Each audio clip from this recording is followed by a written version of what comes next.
రైట్లు చేసినప్పుడు అక్కడి నుండి స్వాధీనం చేసుకోవడం అనేది మెయిన్ సోర్స్ మాకు. అదే మెయిన్ సోర్స్. కొన్ని ఒక 15 సంవత్సరాల కిందట 1 కొనుగోలు చేసినాం. తర్వాత మేము కొన్ని తయారు చేసుకోవడం, దేశవాళీ ఆయుధాలు అంటారు కదా, అలాంటి తయారు చేసుకోవాలంటే ఒకటి గుర్తొచ్చింది. గతంలో మీరు లొంగిపోయినప్పుడు డీజీపీ ఆఫీస్లో కానీ మీ ఆయుధాలు చూసినప్పుడు అవన్నీ కూడా చాలా వరకు కూడా తుప్పు పట్టిపోయి ఉన్నాయి. అన్నిటి కూడా కొన్ని రబ్బర్ బ్యాండ్లు వేసుకొని ఆల్టరేషన్ చేసుకొని మరీ వాడుతూ ఉన్నారు. మరి మీకు అవసరాలు వచ్చినప్పుడు అవి పనికొస్తాయి అంటారు అలా ఆల్టరేషన్ చేసిన గనులు?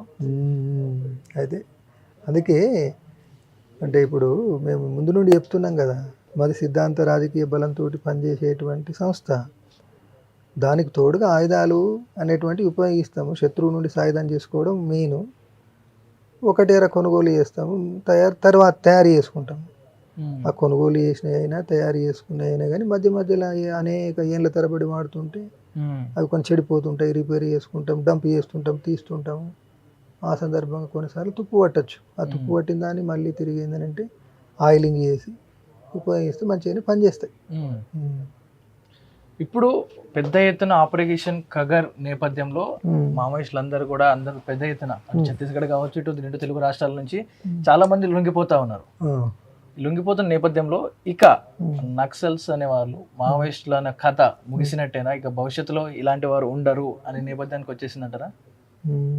అంటే ఇప్పుడు అది భవిష్యత్తు చెప్తుంది జవాబు.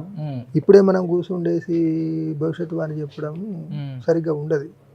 ఎందుకు ఉండదు అని అంటే, జనరల్గా మేము సైద్ధాంతికంగా ఏం చెప్తామనంటే, ఎక్కడైనా అంటే దేశంలో పేదరికము, దోపిడీ, పీడన, అవమానాలు, అత్యాచారాలు ఉన్న ప్రతి చోట దానికి ప్రతిఘటన ఉంటుంది.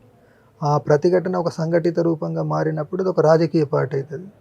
ఆ రాజకీయ పార్టీ ప్రజలందరినీ కూడగట్టినప్పుడు ఒక ఉద్యమం అవుతుంది కదా. అది వాళ్ళ పరిస్థితులలో వీటన్నిటికీ సరి అయినటువంటి ఒక సంఘటిత రూపంగా ఉన్నటువంటిది సిపిఐ మావోయిస్ట్ పార్టీ. చట్టబద్ధ పోరాటం, చట్ట వ్యతిరేక పోరాటం, సాయుధ పోరాటం, నిరాయుధ పోరాటం చేస్తూ వచ్చినాము. ఇప్పుడు సాయుధ మావోయిస్టులను నిర్మూలిస్తా అని చెప్పని కగారును కేంద్ర ప్రభుత్వం మొదలుపెట్టింది. అనేక వందలాది మందిని చంపుతున్నది, వేలాది మందిని అరెస్ట్ చేస్తుంది, వేలాది మందిని సరెండర్ ఇస్తుంది కదా. దీంతో సమసిపోతుందా అంటే సమసిపోయినట్టు అనిపిస్తుంది.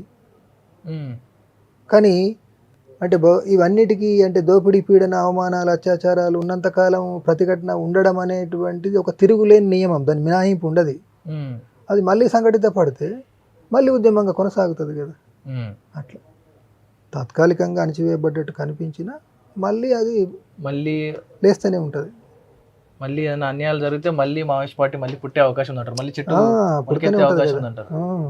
ఖచ్చితంగా. ఇప్పుడు మీరు ప్రస్తావిస్తూ ఉన్నారు రాజకీయాల్లోకి వస్తానని. మరి ఇప్పుడు మీరు రాజకీయాల్లోకి వచ్చినా, ప్రజల్లోకి వచ్చినా, ఇప్పుడున్న యువత, గతంలో ఉన్న యువత అన్నలు నక్సల్స్ అంటే పెద్ద ఎత్తున ముందుకు వచ్చేవారు. కానీ ఇప్పుడున్న యువత మిమ్మల్ని నమ్ముతారా? నమ్మడానికి గల కారణాలు అంటే ఏం చెప్తారు? అంటే ఇప్పుడు ఒకటి ఇక్కడ రాజకీయాలని అంటే మీడియాలో ఏమైపోయిందని అంటే పార్లమెంటరీ రాజకీయాలని అర్థం చేసుకొని రాస్తున్నారు. అంటే ఇప్పుడు ఎమ్మెల్యేగా పోటీ చేయడం, ఎంపీగా పోటీ చేయడం అనే వాటిని మేము ఏమంటామంటే పార్లమెంటరీ రాజకీయాలు అంటాం. పార్లమెంటరీ రాజకీయాలు మేము ఆ పార్లమెంటరీ రాజకీయాల్లో పాల్గొనాలని అనుకోవడం లేదు. పార్లమెంటరీ పంతా కాదు మాది, ఉద్యమ పంతా. బహిరంగ జీవితంలో వచ్చినప్పటికీ చట్టాలను ఉపయోగించుకొని చట్టబద్ధ పరిధిలో పోరాటాలు చేయడం, ఉద్యమాలు నిర్మించడం ప్రజల దైనందిన మౌలిక సమస్యల మీద. కాబట్టి ప్రజలకు అనేక సమస్యలు ఉన్నాయి, వీధుల్లోకి వచ్చి పోరాటాలు చేస్తున్నారు కదా. ఆ పోరాటాలు చేసే వాళ్ళ పక్క నుండి వాళ్ళ గొంతుకై నిలబడ్డప్పుడు వాళ్ళు ఆహ్వానిస్తారా, తిరస్కరిస్తారా? ఎవరైనా కానీ అరే మాకు ఇట్లా ఈ సమస్య ఉంది, అన్యాయం ఉంది అని వాళ్ళే స్వయంగా వాళ్ళంతటా వాళ్ళే వీధుల్లోకి వచ్చి గొంతెత్తినప్పుడు వాళ్ళతో కలిసి నడవడం, వాళ్ళతో భుజం కలిపి నడిచి వాళ్ళ గొంతుకై నినదించినప్పుడు అరే మాకు తోడుగా ఇంకొకత నచ్చాడు కదా అని చెప్పని ఆహ్వానిస్తారా, తిరస్కరిస్తారా? అదే మరి. అందుకోసమే మీరు ప్రజలు నమ్ముతారా అనే దానికి నిదర్శనం ఇదే. నమ్ముతారు, ఆహ్వానిస్తారు, మేము వాళ్ళతో కలుస్తాం, వాళ్ళు మాతో కలుస్తారు అనేటువంటిది పూర్తి విశ్వాసం ఉంది. రైట్.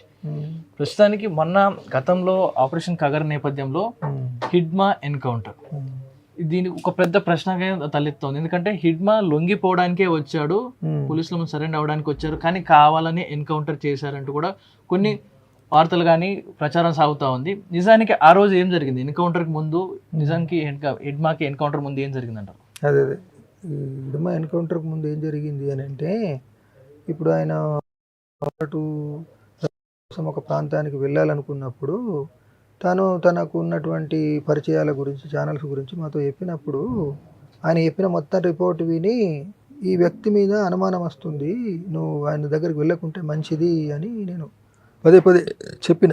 అయితే ఆయన కాదు, మీరు ఒక్కసారి రిపోర్ట్ తీసుకొని ఈ రిపోర్ట్ మీద ఆధారపడేసి ఈయన సరైన వ్యక్తి కాదు అని అంటున్నారు.